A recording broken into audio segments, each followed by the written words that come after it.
Hello everyone, welcome back to Rani BSc learning. और आज हम पढ़ने वाले हैं chapter 14 maxima and minima of function of two variable. इसमें से एक क्वेश्चन एग्जाम में ज़रूर आएगा ही आएगा और इसीलिए ये वाले क्वेश्चन बहुत आईएमपी है। इसीलिए मैं आप लोगों को इससे रिलेटेड 3 से 4 क्वेश्चन कराऊंगी जो कि मेनली बहुत ज़्यादा आईएमपी हैं और सबसे ज़्यादा पूछे जाते हैं। ठीक है, तो आइए स्टार्ट करते हैं। हम पढ़ रहे हैं BSc second year mathematics minor का एक क्वेश्चन जो कि बहुत ज़्यादा आईएमपी है। और इसके पहले मैं आप लोगों को एक बात और बता दूं, अगर आप लोगों ने चैनल को सब्सक्राइब नहीं किया है तो प्लीज़ गाइस आप लोग चैनल को सब्सक्राइब कर लीजिए और अगर आप वीडियो पसंद आती है तो वीडियो को लाइक भी ज़रूर कर लेना। ठीक है, चलिए देखते हैं क्वेश्चन। हमारे पास क्वेश्चन है, find maxima and minima of the following function sin x plus sine y plus sine x plus y. हमें ये एक फंक्शन दिया हुआ है जिसका हमें मैक्सिमा और मिनिमा फाइंड करना है। तो अब मैक्सिमा और मिनिमा फाइंड करने की एक मेथड होती है जो कि मैं आपको इसी क्वेश्चन में अप्लाई करके बता देती हूँ। ठीक है, तो आइए स्टार्ट करते हैं क्वेश्चन। सबसे पहले हमारे पास जो फंक्शन दिया हुआ है उसे हम u मान लेंगे। Let u equals to sine x plus sine y plus sine x plus y. ठीक है, तो सबसे पहले हम इस फंक्शन को u मान लेंगे। उसके बाद हम क्या करेंगे, फॉर मैक्सिमा और मिनिमा, किसके लिए, फॉर मैक्सिमा एंड मिनिमा के लिए, maxima and minima, for maxima and minima के लिए हम क्या करेंगे, ये जो हमारे पास u है, मतलब जो हमारे पास फंक्शन है उसका एक बार x के रिस्पेक्ट में और एक बार y के रिस्पेक्ट में हम डिफरेंशिएशन करेंगे। तो सबसे पहले हम करते हैं del u upon del x। ठीक है, तो जब हम del u upon del x करेंगे तो हमारे पास यहाँ साइन x है, तो साइन x का हमारे पास हो जाएगा कॉस x प्लस यहाँ पे साइन y है तो y वाला जो टर्म होगी वो तो कांस्टेंट हो जाएगी, इसलिए हमारे पास साइन x प्लस y का होगा तो वो हमारे पास हो जाएगा कॉस x प्लस y और इक्वल्स टू कर देना है, इक्वेट कर देना है 0 के। ठीक है, ये हमारी हो गई equation number first. As it is हम क्या करेंगे, del u upon del y निकाल लेंगे। Del u upon del y जब हम निकालेंगे तो हमारे पास साइन x है तो ये कांस्टेंट की तरह बिहेव करेगा। फिर साइन y का हमारे पास हो जाएगा cos y plus sign x plus y का हमारे पास हो जाएगा कॉस x प्लस y और इक्वेट कर देंगे इसे 0 के। ये हमारी हो गई सेकेंड इक्वेशन। अब हमारे पास हमें क्या करना है, from equation first and second से हमें क्या पता चल रहा है कि ये दोनों जो हैं ये दोनों एक दूसरे के इक्वल हैं। तो हम क्या कर सकते हैं, cos x plus cos y को इक्वल कर सकते हैं और ये वाले वैल्यू को इक्वल कर सकते हैं। ठीक है, तो आइए ऐसा करते हैं।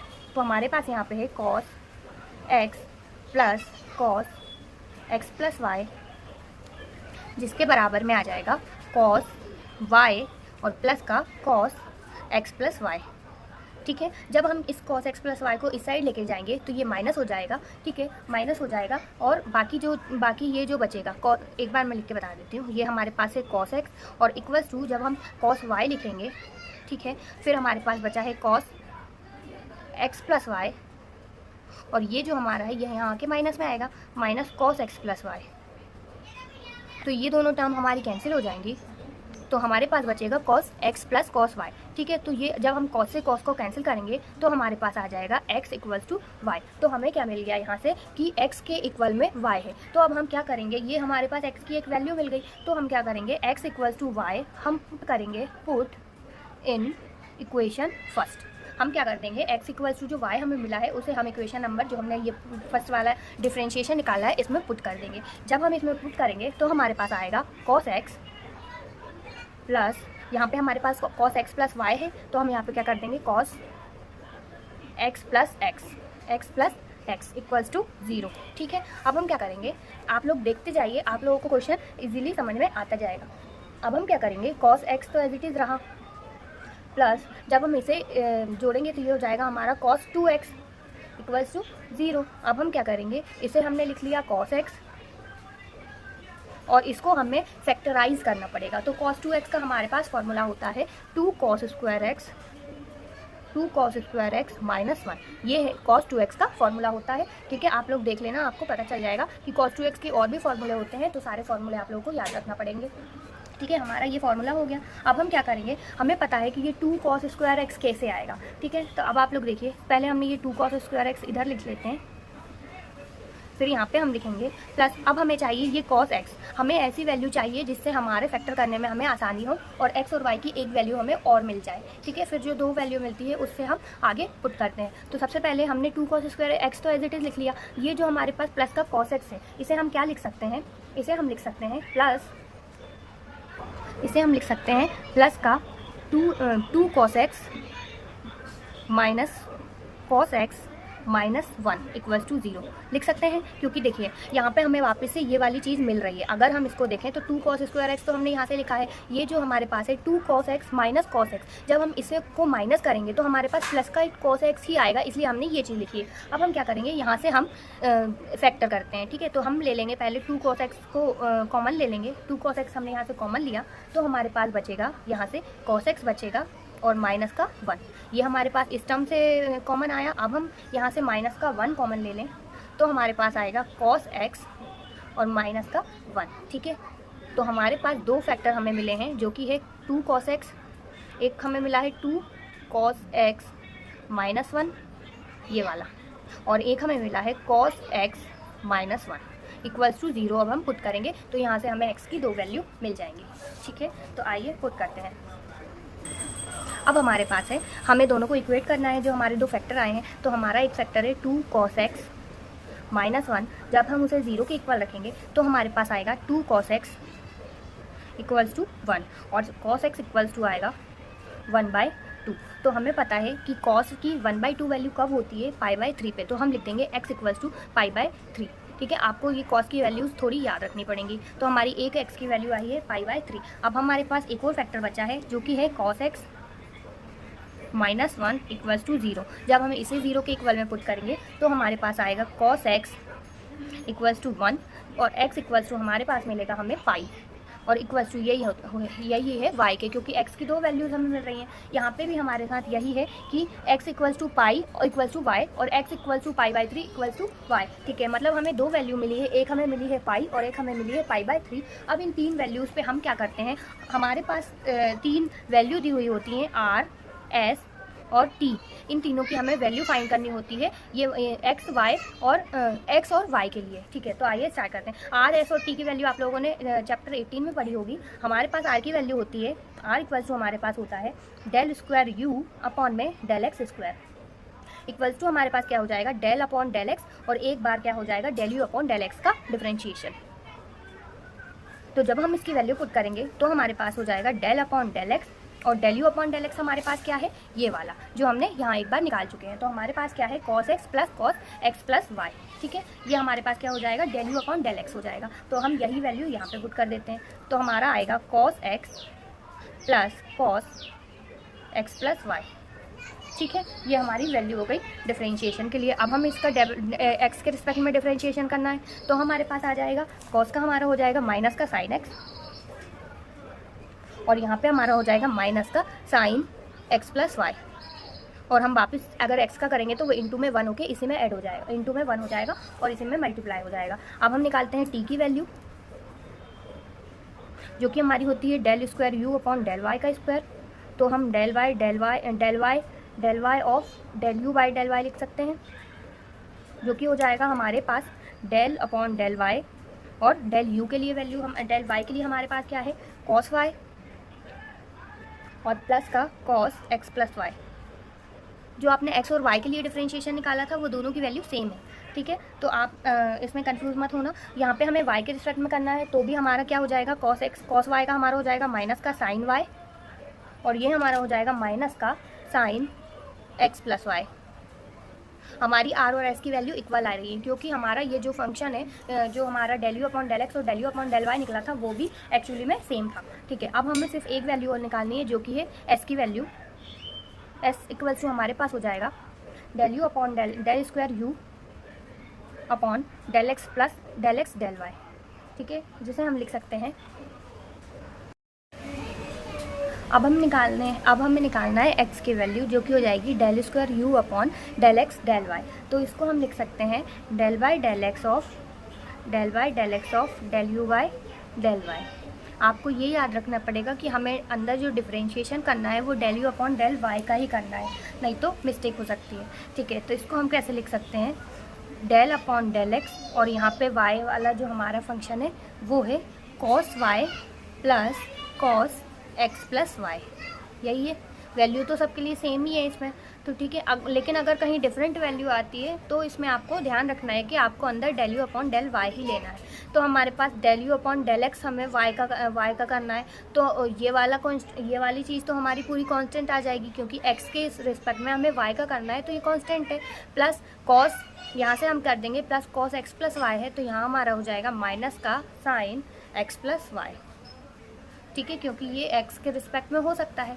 अब हम क्या करेंगे, जो हमने 3 वैल्यू निकाली है r, s और t की वैल्यू, इन्हें हम x इक्वल्स टू और y इक्वल्स टू जो हमारी वैल्यू आई है, x इक्वल्स टू और y इक्वल्स टू हमारी जो वैल्यू आई है, ये वाली वैल्यूज़ इसके अंदर इसके हिसाब से पुट करेंगे, ठीक है। तो आप लोग देखिए हम क्या करेंगे। अब r इक्वल्स टू हमारे पास आया है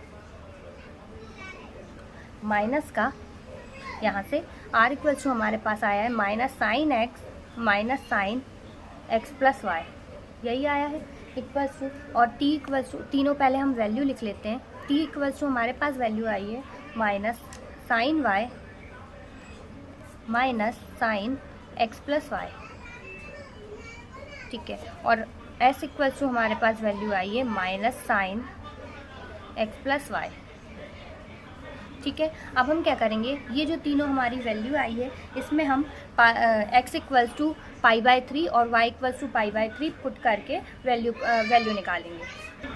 अब देखिए r इक्वल्स टू हमारे पास ये फंक्शन दिया हुआ है, तो हम क्या करेंगे, r equals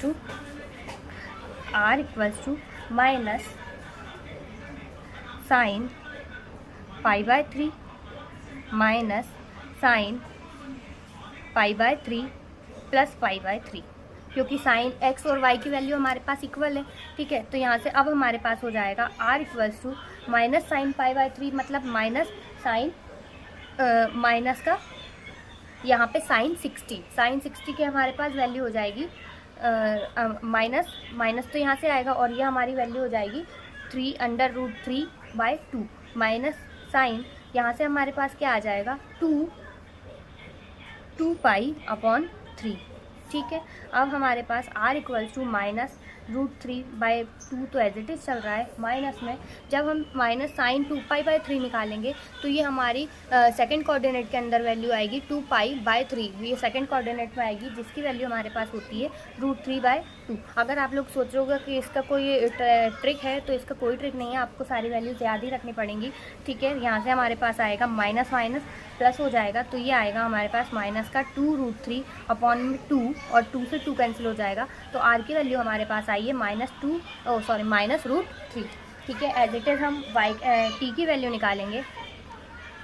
t equals to हमारे पास फंक्शन दिया है माइनस साइन π/3 और माइनस साइन π/3 प्लस π/3, ठीक है। आपको यहाँ से देख के पता चल रहा होगा कि ये दोनों वैल्यू सेम है, तो हम t की डायरेक्ट वैल्यू लिख सकते हैं। यहाँ पे t की वैल्यू हम डायरेक्ट लिख सकते हैं, t equals to -√3 as r, ऐसा आप लिख सकते हो। और s की वैल्यू हमारे पास है माइनस का साइन x प्लस वाई है, तो x प्लस वाई की जगह हमें π/3 रखना है, और यहाँ π/3 रखना है, तो हमारी s की वैल्यू आ जाएगी माइनस साइन 2π/3, और 2π/3 की वैल्यू मैंने अभी आप लोगों को बताई है, जो कि होती है माइनस। इसे आप लोग ऐसे सॉल्व कर सकते हो कि जैसे आपने लिखा है माइनस साइन, और 2π/3 को आप कैसे तोड़ सकते हो, पाई माइनस π/3, ठीक है। पाई माइनस π/3 लिखा आप लोगों ने। इसके बाद जब आप x इक्वल्स टू करोगे, ठीक है, तो हमारे पास है माइनस साइन, इसे हम लिख सकते हैं 2π/3 को हम लिख सकते हैं पाई माइनस π/3, ठीक है। जब आप इसको सॉल्व करोगे तो 3π माइनस 2π, तो हमारे पास 2π/3 ही आएगा। तो यहाँ से साइन 180 माइनस थीटा हमारे पास हो जाएगा साइन थीटा, तो ये हमारे पास हो जाएगा माइनस साइन π/3, और जिसे हम लिख सकते हैं माइनस √3/2। तो s की वैल्यू हमारे पास आई है √3/2, ठीक है। अब हमने r, s और t तीनों की वैल्यू फाइंड कर ली है। अब हम क्या करेंगे इससे, अब हम निकालेंगे rt माइनस s स्क्वायर, हम निकालेंगे R T minus S square. ठीक है, तो जब हम आर टी और एस स्क्वायर की वैल्यू रखेंगे तो ये हमारे पास है -√3 और -√3। आर और टी की वैल्यू तो सेम है, और माइनस का ये हो जाएगा √3/2 का होल स्क्वायर।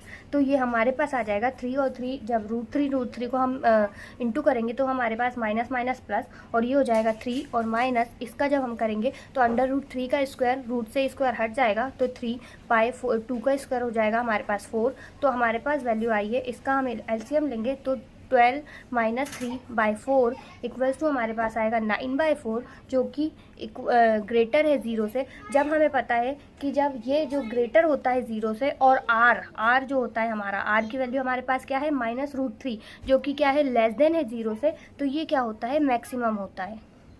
ठीक है, आपको आर की वैल्यू से पता चलेगा कि ये मैक्सिमम है या मिनिमम है। अगर आर की वैल्यू 0 से लेस देन है तो वो मैक्सिमम होगा, और अगर आर की वैल्यू 0 से ग्रेटर देन है तो वो मिनिमम होगा। एज इट इज़ हम जब हमारे पास when x equals to y equals to pi होगा तो हमारे पास आर इक्वल्स टू 0 और s इक्वल्स टू 0 और t इक्वल्स टू 0, तीनों वैल्यूज 0 आएंगी।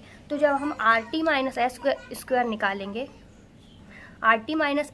निकालेंगे, तो वो भी हमारे पास क्या आएगा 0 आ जाएगा। तो हम इसको लिख देंगे नाइदर मैक्स और नॉर मिनिमम, क्योंकि ये वैल्यू 0 भी नहीं, 0 है। अगर 0 से छोटी आती तो हम कह देते कि ये मैक्सिमम है, और 0 से बड़ी आती तो मिनिमम हो जाती, लेकिन ये 0 ही है, इसलिए हम इसे लिख देंगे नाइदर मैक्सिमम और नॉर मिनिमम। और अब हमारे पास एक चीज़ और होती है, जो कि है हमें जो हमारे पास x equals to y equals to π/3 था, उस पर हमें फंक्शन की वैल्यू भी फाइंड करनी होती है। तो फंक्शन हमारे पास है u इक्वल्स टू, फंक्शन हमारे पास था सबसे पहले जो हमने लिया था वो हमारे पास है u equals to sin x plus sin y plus sin x plus y। तो इसमें हम x और y की जगह पे π/3 रखेंगे, तो हमारे पास आ जाएगा sin π/3 प्लस sin π/3 और प्लस sin π/3 प्लस π/3। जब हम इसे लिखेंगे तो हमारे पास हो जाएगा ये √3/2 प्लस √3/2, और इन दोनों को जब हम करेंगे तो ये भी हमारे पास क्या आ जाएगा √3/2। तो तीनों का जो प्लस करके जोड़ आएगा वो हमारे पास आ जाएगा 3, ये हमारे पास आएगा 3 √3/2। देखो, ठीक है, तो ये हमारी वैल्यू π/3 के लिए आई है। और अगर आप लोगों को ये वाला पूरा क्वेश्चन समझ में आया है तो आप लोगों को वीडियो को लाइक ज़रूर करना पड़ेगा, क्योंकि ऐसी वीडियोस बनाने में बहुत ज़्यादा मेहनत लगती हैं, और ऐसे जो क्वेश्चन होते हैं, जो लेंदी क्वेश्चन होते हैं, वो एग्ज़ाम में लॉन्ग क्वेश्चन में दैट मीन्स 10 मार्क्स में ज़रूर पूछे जाते हैं, और इस चैप्टर से तो एक क्वेश्चन आना ही आना है। ठीक है, तो आप लोगों को अगर वीडियो पसंद आती है तो वीडियो को लाइक करना और चैनल को सब्सक्राइब कर देना। Thank you so much.